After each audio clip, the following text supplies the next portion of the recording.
Okay, so next, going on to the next point, that is fatigue study. So what do you mean by this fatigue study? Fatigue study is conducted to determine the amount and frequency of rest intervals in completing a task. ಇವಾಗ ನೋಡಿ, ಒಬ್ಬ employee ಅಲ್ಲಿ ಆ ಕಂಪನಿಯಲ್ಲಿ ಕೆಲಸ ಮಾಡುವಾಗ ಅವರಿಗೆ ಎಷ್ಟೆಲ್ಲ ರೆಸ್ಟ್ ಬೇಕಾಗುತ್ತೆ. ಬೆಳಿಗ್ಗೆ ಅವರಿಗೆ ಟೀ ಬ್ರೇಕ್ ಬೇಕಾಗುತ್ತೆ, ಮಧ್ಯಾಹ್ನ ಲಂಚ್ ಬ್ರೇಕ್ ಬೇಕಾಗುತ್ತೆ, ಈವ್ನಿಂಗ್ ಮತ್ತೆ ಟೀ ಬ್ರೇಕ್ ಬೇಕಾಗುತ್ತೆ. Apart from all these, when they are doing certain work, they need some rest. Continuous ಆಗಿ ಹಾರ್ಡ್ ವರ್ಕ್ ಮಾಡ್ತಾರೆ ಕೆಲವರು. ಈ ಮನೆ ಕಟ್ಟುವಂತ ಕೆಲಸದಲ್ಲೆಲ್ಲ ನೀವು ನೋಡಬಹುದು, when they are hard working, they need the rest. They need the rest. Why they need the rest? They need the rest to regain that particular stamina and to work fast. So a fatigue study is conducted to determine the amount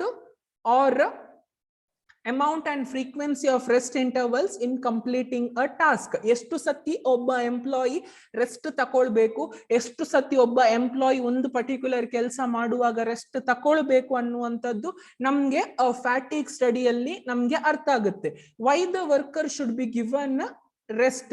worker has to be given some time ಅಂದ್ರೆ ಅವನಿಗೆ particular ಅಷ್ಟು time ಕೊಡ್ಲೇಬೇಕು for his or her lunch time ಅಥವಾ washroom breaks, tea breaks, ಇದೆಲ್ಲ common breaks.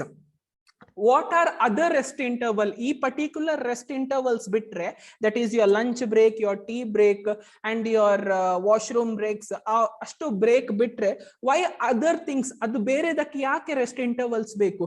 Rest interval help one to regain the stamina and work again with same capacity. ಅಂದ್ರೆ ಒಬ್ಬ employee ಇವಾಗ tea break ಅದನ್ನೆಲ್ಲ ಬಿಟ್ಟು ಬೇರೆ ಉಳಿದ ಟೈಮಲ್ಲಿ ಅವನಿಗೆ ರೆಸ್ಟ್ ಕೊಡ್ಲೇ ಇಲ್ಲ. Continuous 3 hours. Morning 10 he had tea break, after that 10 to 11, 11 to 12, 12 to 1, continuous is working. 1 is the lunch break.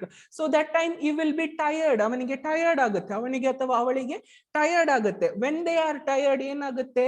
ಈ ಅವರ ಕೆಲಸ ಮಾಡುವಂತ ಕೆಪಾಸಿಟಿ ಡೌನ್ ಆಗುತ್ತೆ. There will be slightly slow ಆಗುತ್ತೆ ಕೆಲಸ. So what does this FW Taylor tells?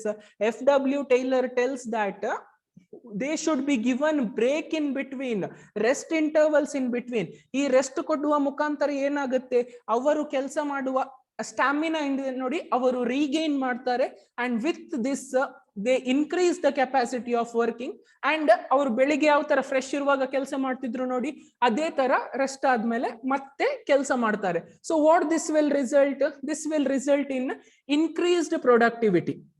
Increased productivity. We'll see one example.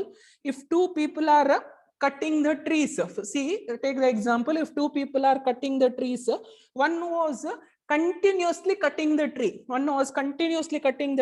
and ended up without finishing or completing the job of cutting entire tree. ಇಡೀ ಮರವನ್ನು ಕಡಿಲಿಕ್ಕಿತ್ತು, ಒಬ್ಬ ಏನ್ ಮಾಡ್ತಿದ್ದ, ಇಡೀ ದಿನ cut ಮಾಡ್ತಾ ಇದ್ದ, ಮಧ್ಯಾಹ್ನ ತನಕ ಮಾಡಿದ, ಆಫ್ಟರ್ನೂನ್ ಈ ಕುಡಂಟ್. ಸೊ ಅವನ್ ಕೆಲಸ ಸ್ಲೋ ಆಗ್ತಿತ್ತು. ಇನ್ನೊಬ್ಬ ಎಂಪ್ಲಾಯ್ ಇದ್ದ, ಮಧ್ಯಾಹ್ನ ತನಕ ಮಾಡಿದ, ಮಧ್ಯಾಹ್ನ ಅವನು ರೆಸ್ಟ್ ತಗೊಳ್ಳುವಾಗ ಅವನಿಗೆ ಸ್ಟಾಮಿನಾ ರೀಗೈನ್ ಆಯ್ತು. ಆಫ್ಟರ್ ದಟ್ ಬೆಳಿಗ್ಗೆ ಯಾವ ಸ್ಪೀಡ್ ಅಲ್ಲಿ ಕೆಲಸ ಮಾಡ್ತಿದ್ದ, ಅದೇ ಸ್ಪೀಡ್ ಅಲ್ಲಿ ಆ ಎಂಪ್ಲಾಯ್ ಆಫ್ಟರ್ನೂನ್ ಕೆಲಸ ಮಾಡ್ಲಿಕ್ಕೆ ಸ್ಟಾರ್ಟ್ ಮಾಡಿದ. ಬೈ ಈವ್ನಿಂಗ್ ಈ completed doing is job. So what is the rest interval for particular employee should be given? That is what the fatigue study tells us. Is it clear, students? Fatigue study, the differential piece wage system. So Taylor developed a piece wage system to differentiate between efficient and inefficient worker. So ಇಷ್ಟು ಎಲ್ಲ study ಮಾಡಿದ್ದಾರೆ. That is your motion study, your method study, your time study, your fatigue study. So ಇಷ್ಟು study ಮಾಡಿದ್ಮೇಲೆ ಏನ್ ಮಾಡುತ್ತಾರೆ? The Taylor tells there should be a differential piece wage system between the efficient workers and inefficient worker. ಅಂದ್ರೆ ಒಬ್ಬ ಎಂಪ್ಲಾಯಿಗೆ ಯಾರು ಆ particular standard time ಅಲ್ಲಿ ಕೆಲಸ ಮಾಡಿ ಮುಗಿಸ್ತಾರೆ, they are efficient. And those who are taking more time, those who are require still more time, they are called as inefficient. So this differential piece wage system was introduced to reward the efficient workers and to motivate inefficient workers to perform better. ಅಂದ್ರೆ ಯಾರು ಬೇಗ ಕೆಲಸ ಮಾಡಿ ಮುಗಿಸ್ತಾರೆ, ಯಾರು correct ಆಗಿ ಕೆಲಸ ಮಾಡಿ ಮುಗಿಸ್ತಾರೆ, ಯಾರು ಎಫಿಷಿಯಂಟ್ ಇದ್ದಾರೆ ಅವರಿಗೆ ಒಂದು ರಿವಾರ್ಡ್ ಕೊಟ್ಟ ಹಾಗೆ, ಅವರಿಗೆ ಬೋನಸ್ ಕೊಟ್ಟ ಹಾಗೆ. ಮಾತ್ರವಲ್ಲ, ಅವರಿಗೆ ಕೊಡುವಂತ ರಿವಾರ್ಡ್ ನೋಡಿ ಏನಾಗುತ್ತೆ, ಬೇರೆಯವರು even we should achieve that target, even we should finish the work, even we should be efficient ಅಂತ ಅನ್ಕೊಂಡು it what happens, it motivates the workers to perform better. We'll see with one example. We'll see with one example. See, a particular worker has to produce 10 units per day. 10 units is the standard unit ಅವನಿಗೆ complete ಮಾಡ್ಲಿಕ್ಕೆ ಒಂದು ದಿವಸದಲ್ಲಿ, ಒಂದು ಇಡೀ ದಿವಸದಲ್ಲಿ. ಆವಾಗ ಈ company ಏನ್ ಮಾಡುತ್ತೆ, ಸ್ಟ್ಯಾಂಡರ್ಡ್ ಅದು price wage differential price wage system set ಮಾಡುತ್ತೆ.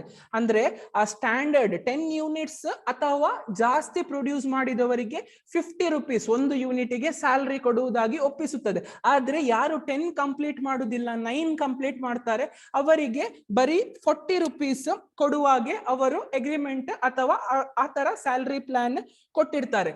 ಯಾರು 10 ಅಥವಾ 10ಗಿಂತ ಜಾಸ್ತಿ ಮಾಡ್ತಾರೆ, ಅವಾಗ ಏನಾಗುತ್ತೆ, ಈ 11 ಯೂನಿಟ್ಸ್ ಪ್ರೊಡ್ಯೂಸ್ ಮಾಡುವಂತ ಎಂಪ್ಲಾಯೀಸ್ ಗೆ ಎಷ್ಟು ಸಿಗುತ್ತೆ, 11 into 50, that is 550 rupees per day. But the employee who is producing only 9, what he gets, 9 into 40, that is 360. So this 360, what happened, so 360 ಏನಾಯ್ತು, ಕೆಲವು ಎಂಪ್ಲಾಯೀಸ್ ಗೆ 550 ಸಿಕ್ಕಿತ್ತು, ಕೆಲವು ಎಂಪ್ಲಾಯೀಸ್ ಗೆ 360 ಸಿಕ್ಕಿತ್ತು. So those who are getting 360, they are inefficient, and those who are getting 550, they are efficient. So ಈ 550 minus 360 ಇದೆ ನೋಡಿ, ಈ 190 rupees ಏನ್ ಮಾಡ್ತಾರೆ, ಅವರಿಗೆ ಎಕ್ಸ್ಟ್ರಾ ಬೋನಸ್ ಕೊಡ್ಲಿಕ್ಕೆ ಅಥವಾ ಅವರಿಗೆ ರಿವಾರ್ಡ್ ಕೊಡ್ಲಿಕ್ಕೆ ಯೂಸ್ ಮಾಡ್ತಾರೆ. Similarly, at same time, it will be the motivation for other workers. Why it will be the motivation? ಇವರು ಕೆಲಸ ಮಾಡ್ಲಿಲ್ಲ, ಇವರಿಗೆ ಸಿಕ್ಕಬೇಕಾದಂತ ಹಣದಲ್ಲಿ ಅವರಿಗೆ ಬೋನಸ್ ಕೊಡ್ತಾ ಇದ್ದಾರೆ. So even tomorrow when they are planning to work, they plan that even we should get that, even we should achieve the target. So ಈ ತರ ಮಾಡೋದ್ರ ಮುಖಾಂತರ ಎಂಪ್ಲಾಯೀಸ್ ಗೆ ಹೆಚ್ಚು ಮೋಟಿವೇಶನ್ ಸಿಗುತ್ತದೆ ಎನ್ನುವುದು ಇದು ಡಿಫರೆನ್ಷಿಯಲ್ ಪೀಸ್ ವೇಜ್ ಸಿಸ್ಟಮ್ ಅದರಲ್ಲಿ ಇವರು ಮಾಡುವ ವಾದ. Who is that? The F.W. Taylor.